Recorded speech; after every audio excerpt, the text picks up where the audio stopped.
Train तेज रफ्तारी से चल रही थी। बाहर तारीकी और हवा का शोर था और अमृता के जहन में वो नज्म उतर रही थी जिसने उसे शोहरत की बुलंदियों पर पहुंचाना था। इस नज्म का आगाज यूं होता है।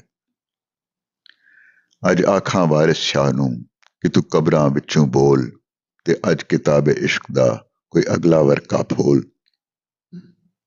इक रोई सी धी पंजाब दी तू लिख लिख मारे वैन अज लखां धीआं रोंदियां तैनू वारिस शाह नूं कहन। उठ दर्दमंदां दिया दर्दिया उठ तक अपना पंजाब अज बेले लाशां विछियां ते लहू दी परी जनाब।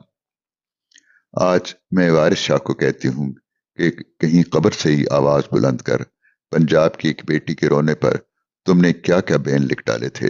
आज पंजाब की लाखों रोती कुर्लाती बेटियां तुझे कह रही हैं, ए मजलूमों के गम